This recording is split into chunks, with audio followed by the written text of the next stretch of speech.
Welcome and thank you for joining. My name's Anita Fletcher and I'm delighted to have you here. This presentation's been recorded after the webinar event date due to technical issues that have now been resolved. And several people who registered are people I've known for some years now.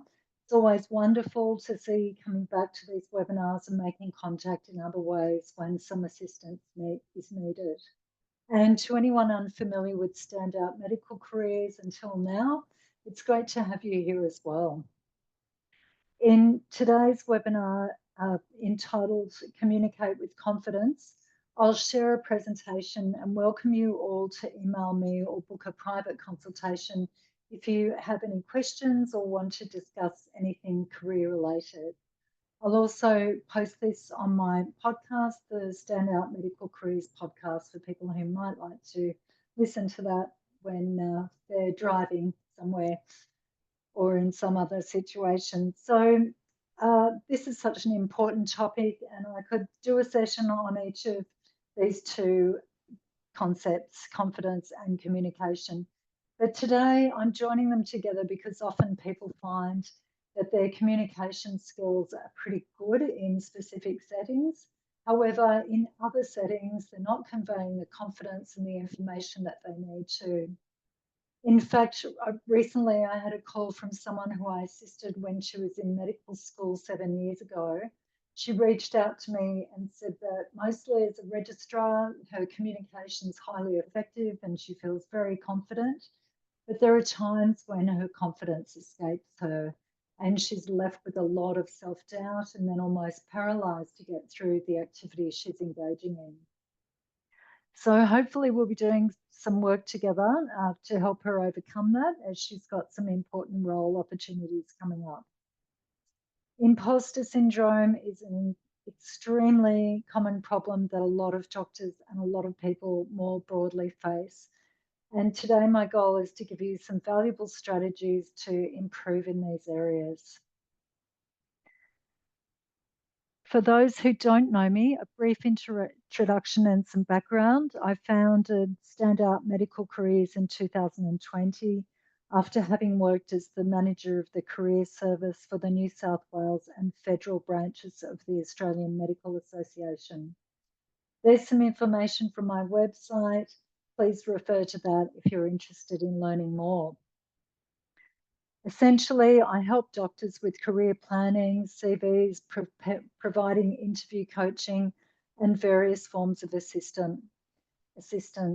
I've come out of a meeting recently with a previous client from 2023 who's now undertaking another program with me to support her over a 6-month period because a non-clinical role that she took up at the time is really expanding and she needs some help. So I cover a wide range of areas with people in medicine who need assistance and indeed beyond medicine. I'm thrilled to partner with MIGA, also known as MEGA, one of the 4 medical indemnity providers in Australia. Each year, MIGA hosts a webinar series that I present. I also offer a discount to MIGA members to support their membership.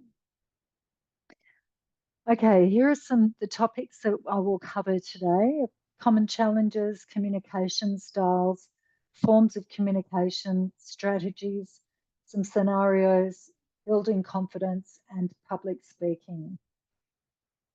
I want to start by mentioning what's often referred to as soft skills, and I like to refer to them as human skills.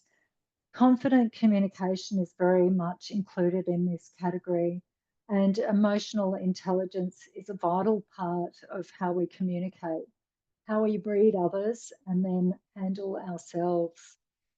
I put this quote together some time ago because I wanted to impress on people not to lose sight of how important these skills are.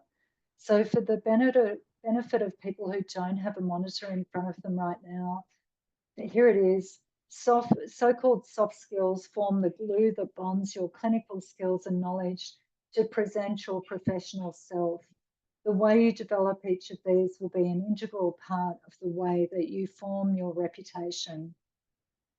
So there's There's quite a lot going on in there, and every time I think about communication, I consider how communication is one of the key competencies for just about every medical specialty that college that I've looked at.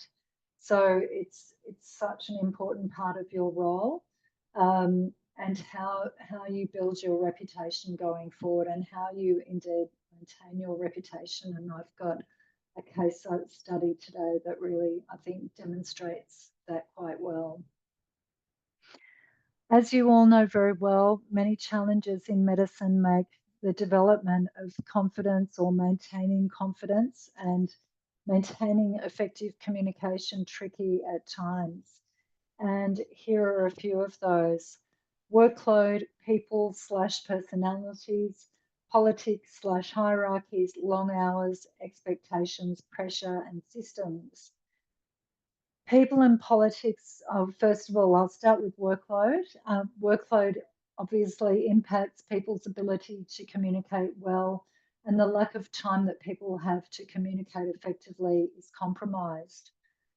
People and politics are two of the key factors that can also hinder someone's ability to communicate confidently. I've worked with many people who say that sometimes there's one person in the department who makes life challenging in various ways, or there might be a particular person on an interview panel that people feel intimidated by. So we work together to address those types of situations. And I mention these to remind everyone that if you're feeling like you're the reason why something isn't working well, or communication within the team is suffering, that's not necessarily the case. Many factors are at play, including personalities, interpersonal relationships, and power dynamics that often we're not even aware that they exist. We're not privy to that level of information. And the politics, the hierarchies, the way that the place that you're working in is structured can make huge impacts on people's confidence and the ways that they're able to communicate effectively. I often spend quite a bit of time working with people to help them navigate those situations, and there's no question about it. A lot is going on in your work settings. So please don't be too hard on yourself, and don't lose sight of the fact that the challenges often aren't only to do with you, they're also to do with all of these other things going on around you. Some of the strategies that I encourage everyone to bear in mind are listed on the screen. I'm sure you hear resilience mentioned all the time. So the first point is developing mental and physical toughness, fortitude, resilience. And resilience particularly is a word that's been used extensively, especially in our wider communities in the last few years. But that doesn't mean it should have anything taken away from it, because resilience really helps us to increase our confidence by not allowing difficulties to diminish that confidence. And when we're confident, we can work more effectively and then in turn communicate effectively with others. So keep working on building your skills and your plans, particularly at this time of the year. I eagerly encourage people to reflect on their plans for the year and define their goals. So that's for people who can't see it, point 2 or 4 is continuously building plans, skills, and habits to serve you well. And don't stop there. Next, consider who can assist you with these efforts. So, utilising your support network. I find that doctors often underutilise their support networks, and they forget that they have people in their immediate environments and external networks who are more than happy to help if they are having challenges. If there's a situation that you feel is undermining your confidence, damaging it, think about who's a supporter, who you could have a quiet chat with, and ask for some advice to help resolve that situation and rebuild your confidence. No doubt you've got those people in your midst, so don't be afraid to tap into them from time to time. People are often hesitant to do that because they don't want to be seen as struggling or broadcasting the problems that exist within their department. But you can have a quiet word with people and get some help on that.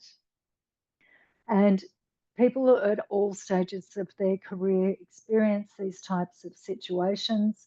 A senior clinician I worked with before Christmas spoke with me about some things that were happening in his department. And he told me that I was the only person he'd spoken to apart from his wife. So people can become very closed and very concerned about what's happening around them. But he absolutely found it very helpful to talk through some of the strategies with me that he was looking to use to overcome this situation and get past it. So together we really looked at that strategy for the next 1 to 5 years. And he was left feeling better about things. The next point on the slides is managing others' expectations and setting boundaries. So this is another key strategy for developing your confidence and communicating with people. We all need to set boundaries in all different areas of our lives, and your professional life is somewhere where you do need to say, look, I'm not able to do that anymore, or I can't do it now, but here's what I can do. And people are often afraid to have those conversations. And I think that, that's why the careful planning of that type of conversation, if you think it's going to be a bit fraught for various reasons, is well worthwhile, and also talking to somebody else about it and getting some more advice and some support for that. And another recent discussion with a client involved the amount of time that she could commit to a new committee she'd recently joined. And my client told me that she'd been clear she could commit to 2 hours a month. And I was really pleased to see her flexing her newfound skills, because when I started working with this early career consultant last year, she felt that she didn't have the confidence to have those types of conversations with people. She was very much a people pleaser, and she always put other people's needs first. And she said to me, frankly, I'm quite exhausted and I really need to find some better strategies for protecting some of my time, but still helping people where I can. So ask yourself how you can protect some of your valuable time, because it is a finite resource that other people are always eager to whisk away from you. And it's essential to be able to manage that, especially in conjunction with the fact that you're already working very long hours. And finally, systems. I think this is on another slide, or that could have been the challenges. Systems aren't necessarily making life easy for us either. The hospital system, internal systems, workplaces, anything from rostering to how the records are kept, or the expectations around your input into the systems. Are there even internal communication systems supporting people's efforts to work well with others? I hear often that the communication systems are problematic. So again, really look at what are the barriers and what you can do to work around those. And finally, a few brief words, more words on boundaries. Consider how much work you can do, how much time you can commit to projects. Practice saying no, and offer alternate solutions to the other person's problem as well, so that you still are assisting them in some way, but not overcommitting yourself. It's useful to go through some different communication styles, so let's do that now. I think it's very interesting and helpful to identify not only what our own styles are, but to be able to recognize and identify other people's styles. Sorry, I was distracted for a moment. So that when they behave in a certain manner, you can better understand the reasons for that. And it's, another reason to consider styles is that recruiters are often asking questions designed to assess what your communication style is. So, what is it? Here are the choices: passive, aggressive, assertive. Of course, they're very, there's only four here in the interest of time, how much we can get through. But I think four is quite helpful. You'll really see the difference even between these four different styles. So passive communication is a common style that I think many people tend to utilize and adopt in their lives. That style indicates a lack of confidence because that passive approach leaves things up to others to make tough decisions and avoid conflict, which is not helpful to you ultimately in the long run. It's well known that many people avoid conflict as it makes them uncomfortable, and this results in people avoiding conversations with others. And many people find having a face to face conversation quite daunting. So that leads to a communication breakdown and perhaps a communication shutdown altogether. So in this type of communication, also some people tend to avoid expressing their opinions, needs, or values, as mentioned in the slide. And often they're prioritizing other people's needs, values, and opinions over their own. So, as was the case of that client that I referred to a moment ago. So think about if you fall into that category, or perhaps you can recognize that you were used to utilize that style, and if you've moved on from that. The aggressive communicator operates very differently. Indications of this are when people don't enable opportunities for communication that allow others to communicate their thoughts. And that example at the bottom, which includes statements like, this is what we're doing, get over it, or their body language, such as crossing arms, eye rolling, finger pointing, changing their stance and their facial expressions to basically intimidate people into not challenging them, are quite commonly seen. And it's worth identifying their styles and realizing that's more about that person's way of doing things than anything to do with you, apart from the fact that they might have picked you as someone who's not very assertive and that you will fall into line with them.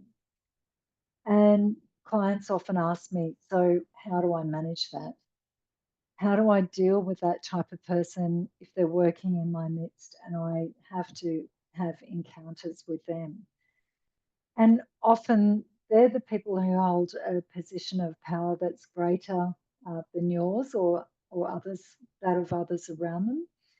And even quite assertive people can become relatively passive because they don't know how to deal with these people's behaviour. It's a behaviour, and these people might be more senior to them, and they're not sure how to manage it.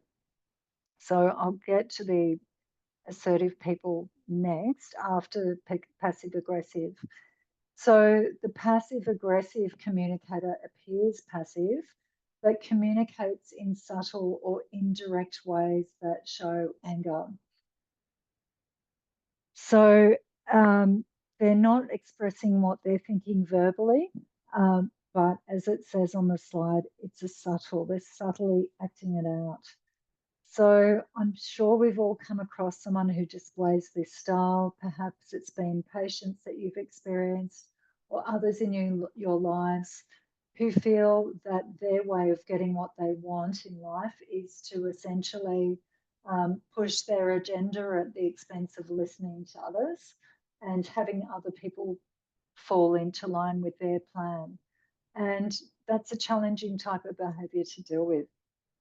And if you feel that that's your style, I think that it's really to your detriment professionally. And I'd really encourage you to do some work on that. Each of these can be improved on and, and hopefully arrive at an assertive style, which I think is the ideal.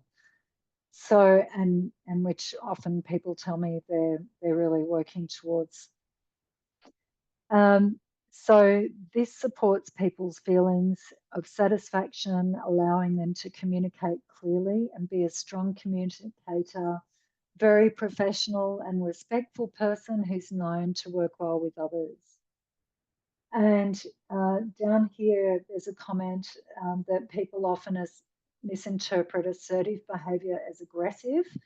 Americans and women are often mislabeled as a result. So, you know, when I was putting these notes together, that came from one of the readings I did, and you know, I can recall that Americans in particular, when I was growing up, were labelled as being loud and, you know, they're assertive, they're confident communicators, and then a lot of women in the workplace have been mislabeled as aggressive also because, you know, in the past and perhaps sometimes now, they're not encouraged to speak up, and often in society as well, more broadly.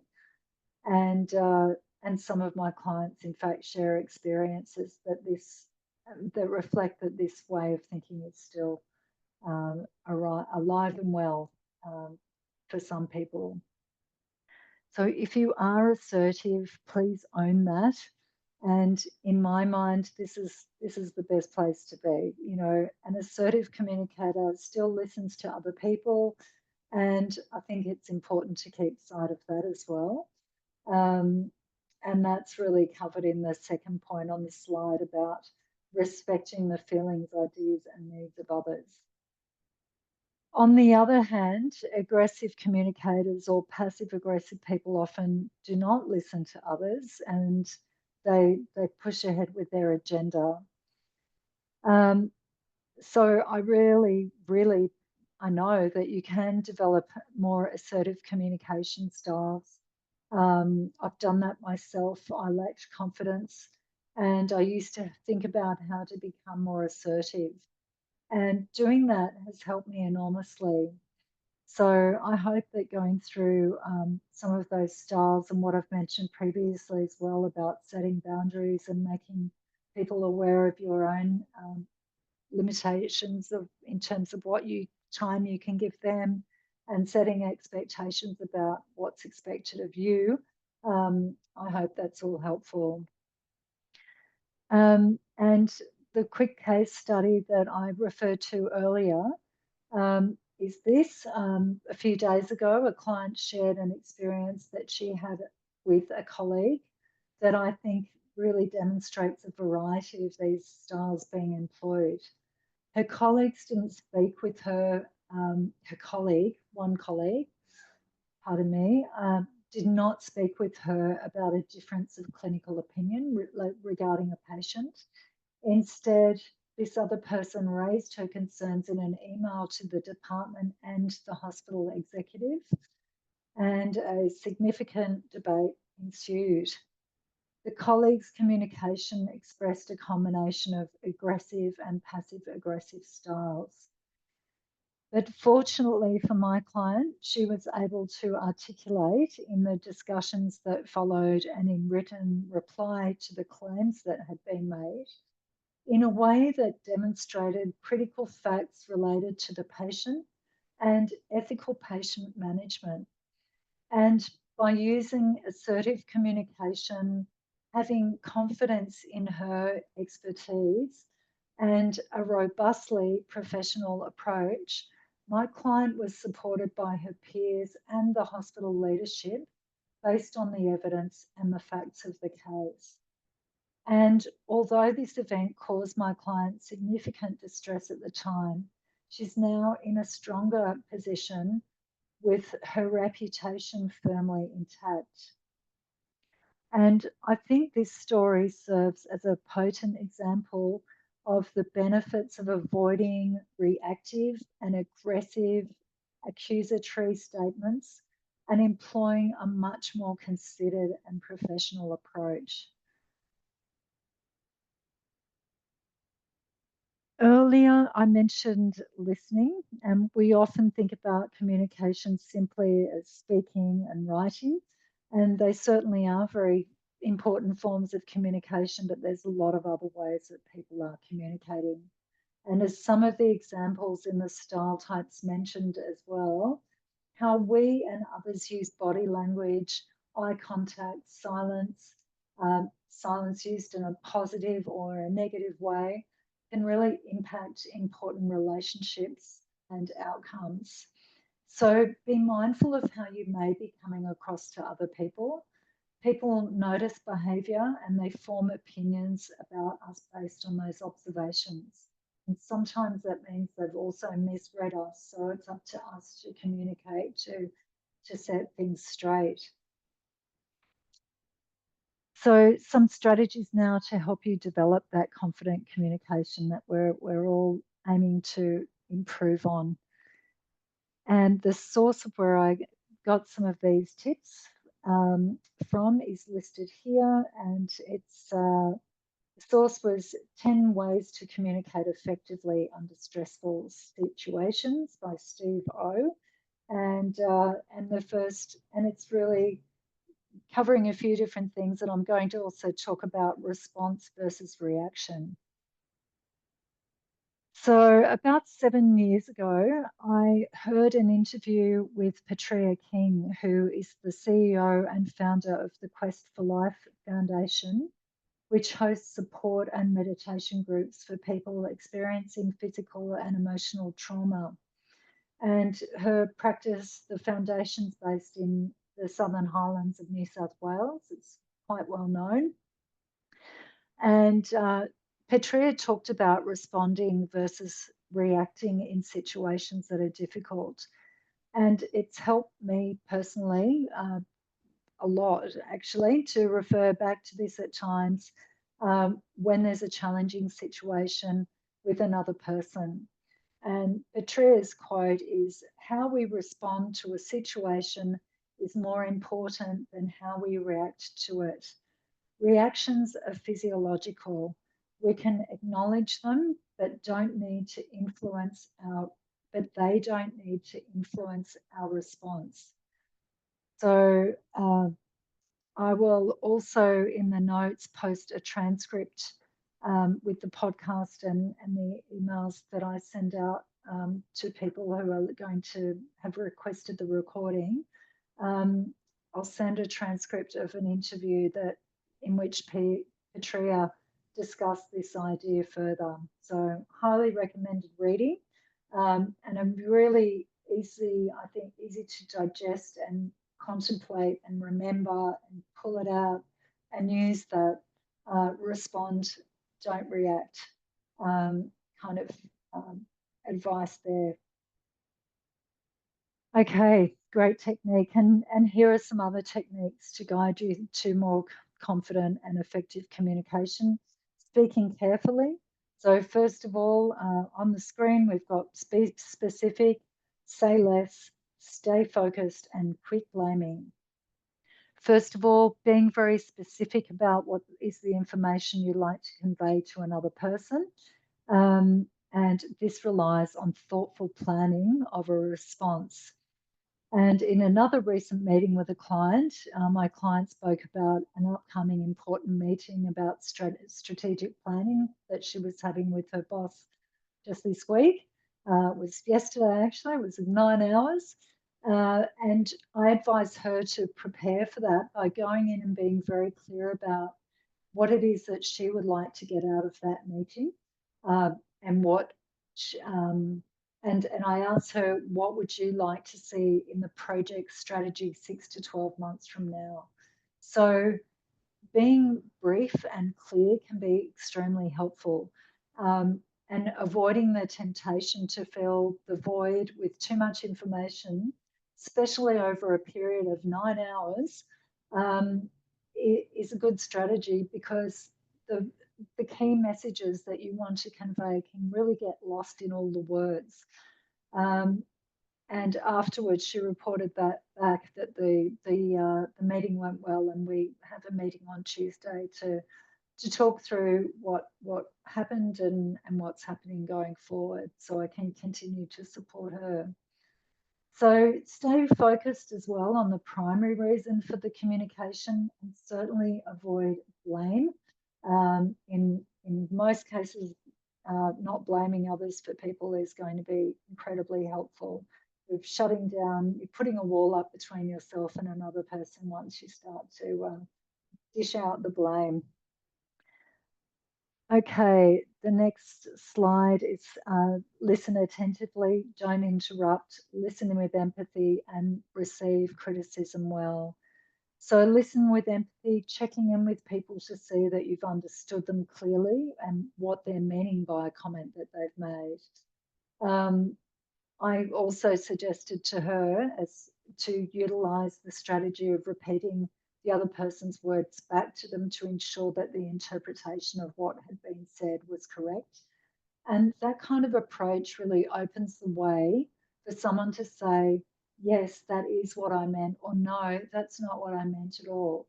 And then explaining again what they did actually mean. So this very simple technique assists us to bypass misunderstanding, which can easily happen, and shows the other person that you're definitely listening to them and wanting to hear them out and understand them. So it's a great collaborative tool to use in communication. And finally, on that point, be receptive to criticism or feedback that other people give you. And responding appropriately really strengthens communication and the professional working relationships with people around you. And when you respond, so the next slide, respond accurately, be honest, get all the facts, listen to yourself. When you respond, be honest. Sometimes people are quite afraid of being honest, because they're worried about potential consequences for that. And if that's the situation, I really think that it's the way that you frame the content and deliver that information is very important. And keep reminding yourself that this approach is going to align with your goal to be more assertive and not to let things slide or not to be unclear. It's all about clarity, honesty, and taking the information to people in whatever form that is. As for interviews, which involve responding to other people's questions, careful preparation and practice will significantly enhance your communication in meetings and other situations too. You don't have to, go in it without any great thought or preparation. I recommend writing things down and even practice saying the statements that you are going to find difficult to say. And that really helps you prepare in advance and makes you feel more comfortable with that. And we'll talk more about particular interviews on the 8th of March when I'm hosting another webinar on interview skills. So formulating responses on the spot. There's another slide with several points there, and people often ask me, well, how do what about when I get caught on the spot? And look, that's something I've had to work on as well. Don't leap in is the first tip here. Try to buy yourself some time to respond, and you can do that also by asking a question of the other person or people, something like, could you please clarify what you meant by that? Which gives you some time while they're continuing to speak. And it really fosters a conversation if it's an appropriate setting for further conversation to be had, if you're not strictly limited by time and your surrounding, your environment. And sometimes the appropriate response is, I'll have to think about it and get back to you. You don't always have to come up with the right answer there and then, but make sure that you do follow up and get back to that person. Otherwise, it looks like you're avoiding them. Asking questions is another great way to understand what the person's looking for and develop your confidence. And asking questions really changes your perceived status as a passive bystander if the person views you in that way, and that you are willing to do, that you're willing to do whatever's required. So think about the reason why people have asked you a particular question, understand where they're coming from, and then really consider the options for the different responses you can provide to them. And really importantly, remember it is okay to challenge people, and that includes people in a position of higher authority, although I do appreciate it's often easier said than done. Now onto some models that you're probably very familiar with, that you've come across during training. You've been taught to break bad news with the Spikes model, open disclosure, explaining complex concepts to patients as well, and conflicts listed here. And as I've mentioned, that's a common interview question. Most interviews that I hear feedback on from my clients have included a conflict question, even when there's only 5 questions being asked. Okay, I might not say most, but a very high percentage of them, probably about 70%, I would say. So that's something that you should really think about and prepare for, because people want to know how you're going to deal with certain situations at work. And again, they're assessing what's your style. Are you more passive? Are you someone that avoids conflict? Or are you someone that's more assertive and is able to find solutions working well with others? Okay. And please don't see giving feedback to a colleague or pushing back or speaking up for safety as negatives. They're essential skills that you're going to have to develop. And in the case of my other client, not overcommitting too much time. She's had another situation, another job's been offered to her, one that she was working in before, and she's having to decline it. So she said, look, we talked about her response being, I'm no longer able to do that for these reasons. Can I help you find someone else who can, or is there some other way that I can assist you that requires a much smaller amount of my time, but still helps find a positive outcome? So that's really relating to the boundary setting also that I referred to earlier. Okay, so now on to some scenarios, situations that often came up.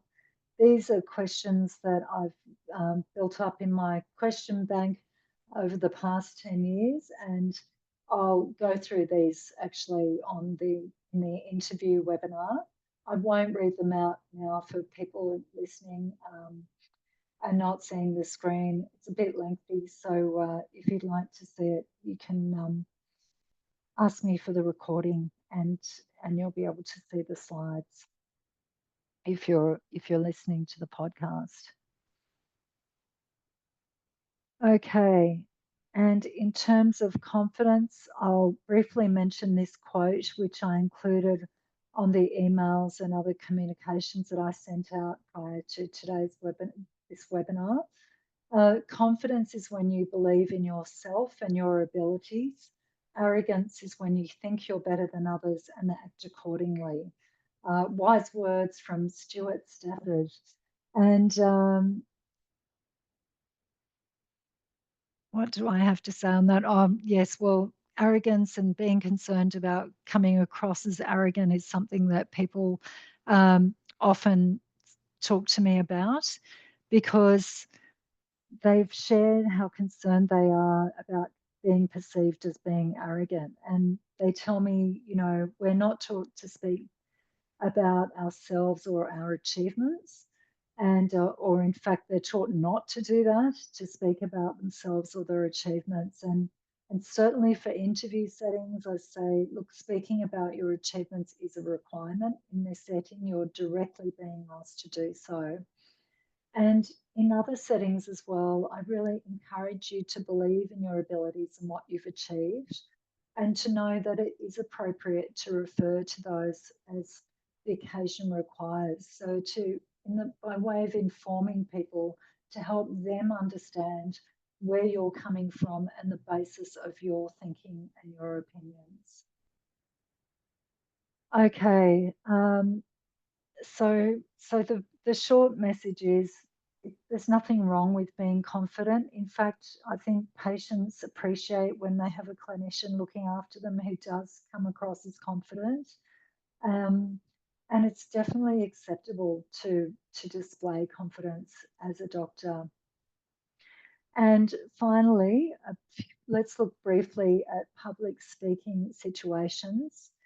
When I put this presentation together some time ago, I reflected on the way people think of public speaking as um, getting up on stage and giving a presentation or a speech. But there are, in fact, so many forms of public speaking that you're all engaged with and engaging on a pretty much a daily basis. So they include ward rounds, brand rounds, interviews, meetings, presenting at conferences. So they're all forums where you can really start to practice and implement some of these techniques.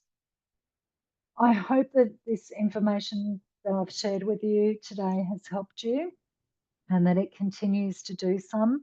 I've listed some further reading that I'll also share in the other communications.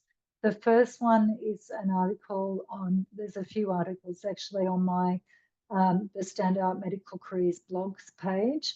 And the other two, the second and third, are articles that a consultant shared with me last year who I was working with, and and I found them to be really excellent. So I encourage you to read those. In closing, here are some of the ways that I help people in addition to what I mentioned earlier.